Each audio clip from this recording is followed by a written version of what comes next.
News daily ಆದಮೇಲೆ ಮತ್ತೆ ಸ್ವಾಗತ. ಈ ಹಿಂದೆ ಸಿಎಂ ಸಿದ್ದರಾಮಯ್ಯ ಅವರು ಹಾಕೊಂಡಿದ್ದಂತಹ ಹ್ಯೂಬ್ಲೋಟ್ ವಾಚ್ ತೀವ್ರವಾಗಿ ಚರ್ಚೆಗೀಡಾಗಿತ್ತು. ಆದರೆ ಈಗ ಬೆಳಗಾವಿ ಅಧಿವೇಶನದಲ್ಲಿ ಡಿಕೆ ಶಿವಕುಮಾರ್ ಅವರ ವಾಚು ಸದ್ದು ಮಾಡುತ್ತಾ ಅನ್ನೋ ಪ್ರಶ್ನೆ ಕಾಡ್ತಾ ಇದೆ. ಡಿಕೆ ಶಿವಕುಮಾರ್ ಅವರ ವಾಚ್ ಬಗ್ಗೆನೇ ಗಂಭೀರವಾಗಿ ಆರೋಪವನ್ನ ಮಾಡ್ತಾ ಇದ್ದಾರೆ ಬಿಜೆಪಿ ನಾಯಕರು. ಡಿಕೆಶಿಯ ಕಾರ್ಟಿಯರ್ ವಾಚ್ ಬಗ್ಗೆ ಬಿಜೆಪಿ ತೀವ್ರವಾಗಿ ಆರೋಪ ಮಾಡ್ತಾ ಇದೆ. ಇನ್ನು ಸದನದಲ್ಲೂ ಕೂಡ ಇದನ್ನ ಪ್ರಸ್ತಾಪ ಮಾಡೋದಕ್ಕೆ ಬಿಜೆಪಿ ಮುಂದಾಗಿದೆ. ಈ ಹಿಂದೆ ಹ್ಯೂಬ್ಲೋಟ್ ವಾಚ್ ಧರಿಸಿದ್ದಕ್ಕೆ ಸಿಎಂ ಸಿದ್ದರಾಮಯ್ಯ ಅವರು ತೀವ್ರ ಮುಜುಗರ ಎದುರಿಸಿದ್ರು. ಆ ವಿಚಾರ ತೀವ್ರವಾಗಿ ಚರ್ಚೆಯಾಗಿತ್ತು. ಅಷ್ಟೊಂದು ಕಾಸ್ಟ್ಲಿಯಸ್ಟ್ ವಾಚ್ ಹಾಕೊಳ್ಳೋದಕ್ಕೆ ಹೇಗೆ ಸಿಕ್ತು, ಯಾರೋ ಗಿಫ್ಟ್ ಕೊಟ್ಟರು ಅನ್ನುವಂತಹ ವಿಚಾರ ಕೂಡ ಚರ್ಚೆಗೆ ಬಂತು. ವಿಪಕ್ಷಗಳು ತೀವ್ರವಾಗಿ ತರಾಟೆಗೆ ತೆಗೆದುಕೊಂಡಿದ್ವು. ಆದರೆ ಡಿಸಿಎಂ ಡಿಕೆ ಶಿವಕುಮಾರ್ ಅವರ ವಿಚಾರದಲ್ಲೂ ಕೂಡ ಈಗ ವಿಪಕ್ಷಗಳು ಇದೇ ವಿಚಾರವನ್ನ ತೀವ್ರವಾಗಿ ಚರ್ಚೆಗೆ ಎದುರಿಗೆ ತರ್ತಾ ಇದ್ದಾವೆ. ಇನ್ನು ಸಿಎಂ ಸಿದ್ದರಾಮಯ್ಯ ಅವರು ಮುಜುಗರದಿಂದಾಗಿ ವಾಚನ್ನೇ ಕ್ಯಾಬಿನೆಟ್ಗೆ ಕೊಟ್ಟಿದ್ರು. ಇವತ್ತಿಗೂ ಕೂಡ ಕ್ಯಾಬಿನೆಟ್ ಕೊಠಡಿಯಲ್ಲೇ ಆ ಒಂದು ಹ್ಯೂಬ್ಲೋಟ್ ವಾಚ್ ಇದೆ. ಇದೀಗ ಡಿಸಿಎಂ ಡಿಕೆ ಶಿವಕುಮಾರ್ಗೂ ಇದು ಡ್ಯಾಮೇಜ್ ಮಾಡುತ್ತಾ ಅನ್ನೋ ಪ್ರಶ್ನೆ ಕೂಡ ಎದುರಾಗ್ತಾ ಇದೆ. ಉತ್ತರ ಅವರೇ ಕೊಡಬೇಕಲ್ಲ, ಯಾಕಂದ್ರೆ ಅದು ವಾಚ್ ಎಂಥದ್ದಿದೆ, ಯಾವ ಕಂಪ್ನಿದಿದೆ, ಅದು ಎಷ್ಟು ಬೆಲೆ ಬಾಳ್ತದೆ, ಅವ್ರಿಗೆ ಅದು ತೊಗೊಳ್ಳಿಕ್ಕೆ ಕೆಪಾಸಿಟಿ ಇದೆ ಅನ್ನೋದನ್ನು ಅವರೇ ಹೇಳಬೇಕಲ್ಲ. ಅದಕ್ಕೆ ಉತ್ತರ ಅವರೇ ಕೊಡಬೇಕಲ್ಲ. ಯಾಕಂದ್ರೆ ಈ ಬಗ್ಗೆ ಮತ್ತಷ್ಟು ಮಾಹಿತಿ ಕೊಡ್ತಾರೆ ಪ್ರತಿನಿಧಿ ಶಿವಕುಮಾರ್ ಜೋಹಳ್ಳಿ, ನೇರ ಸಂಪರ್ಕದಲ್ಲಿ ಜಾಯ್ನ್ ಆಗಿದ್ದಾರೆ. ಶಿವಕುಮಾರ್, ಈ ಹಿಂದೆ ಸಿಎಂ ಸಿದ್ದರಾಮಯ್ಯ ಅವರು ವಾಚನ್ನ ಇದಕ್ಕೆ ಸದನಕ್ಕೆ ಕೊಡುವಂತಹ ಒಂದು ಪರಿಸ್ಥಿತಿ ಎದುರಾಯಿತು. ಆದರೆ ಈಗ ಡಿಸಿಎಂ ಡಿಕೆ ಶಿವಕುಮಾರ್ ಅವರ ವಾಚ್ ವಿಚಾರಕ್ಕೆ ಸಂಬಂಧಪಟ್ಟಂತೆ ತೀವ್ರ ಚರ್ಚೆಗಳಾಗ್ತಾ ಇದೆ. ರಾಜ್ಯ ಸರ್ಕಾರಕ್ಕೆ ಡಿಕೆ ಶಿವಕುಮಾರ್ಗೆ ಇದು ಹಿನ್ನಡೆ, ಮುಜುಗರಕ್ಕೆ ಈಡು ಮಾಡುತ್ತಾ ಈ ಬಾರಿ ಸದನದಲ್ಲಿ ಅಂತ ಈ ವಿಚಾರ.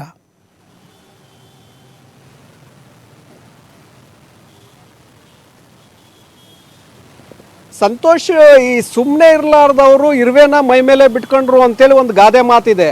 ಅಂತಹ ಒಂದು ಪರಿಸ್ಥಿತಿ ಇವತ್ತು ಡಿಸಿಎಂ ಡಿಕೆ ಶಿವಕುಮಾರ್ ಅವ್ರಿಗೆ ಬಂದಂತೆ ಕಾಣಿಸ್ತಾ ಇದೆ. ಯಾಕೆಂದ್ರೆ ಮುಖ್ಯಮಂತ್ರಿಗಳ ಈ ಸಿಎಂ ಕುರ್ಚಿ ವಿಚಾರದಲ್ಲಿ ಬ್ರೇಕ್ಫಾಸ್ಟ್ಗೆ ಕರೀತಾರೆ.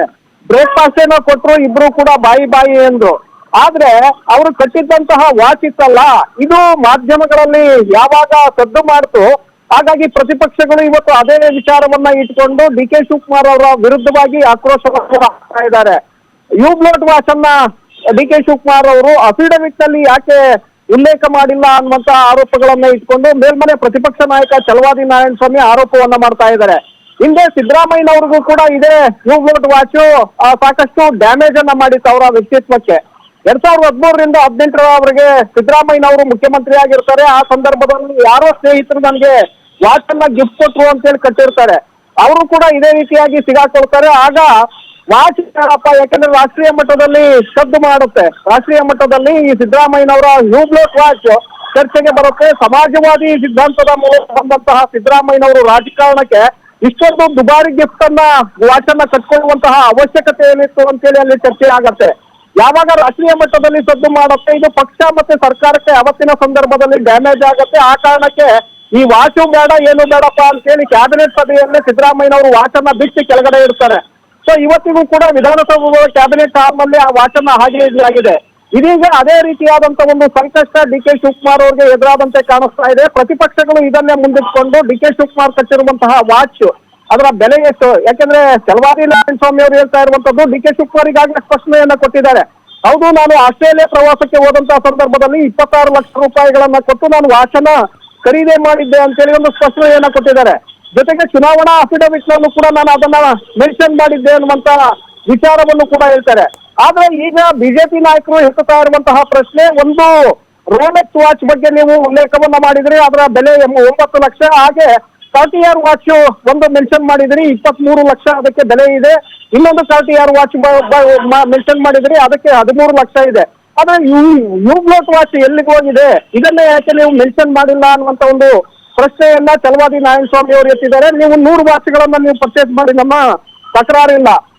ಆದ್ರೆ ಚುನಾವಣಾ ಅಫಿಡವಿಟ್ ನಲ್ಲಿ ಇದನ್ನ ಹಾಕಿಲ್ಲ ಅನ್ನುವಂತ ಒಂದು ಪ್ರಶ್ನೆಯನ್ನ ಮುಂದಿಟ್ಟಿದ್ದಾರೆ. ಈಗ ಬೆಳಗಾವಿ ಚಳಿಗಾಲದ ಅಧಿವೇಶನ ಪ್ರಾರಂಭವಾಗ್ತಾ ಇರೋದ್ರಿಂದ ಅಲ್ಲೂ ಕೂಡ ಈ ವಿಚಾರವನ್ನ ಮುಂದಿಟ್ಕೊಂಡು ಪ್ರಸ್ತಾಪವನ್ನ ಮಾಡಿ ಡಿಕೆ ಶಿವಕುಮಾರ್ ಅವ್ರಿಗೆ ಡ್ಯಾಮೇಜ್ ಮಾಡುವಂತ ಒಂದು ಪ್ರಯತ್ನಕ್ಕೆ ಈಗ ಬಿಜೆಪಿ ನಾಯಕರು ಕೈ ಹಾಕಿದ್ದಾರೆ. ಸಂತೋಷ್, ಧನ್ಯವಾದಗಳು ಶಿವಕುಮಾರ್ ನಿಮ್ಮೆಲ್ಲ ಮಾಹಿತಿಗೆ.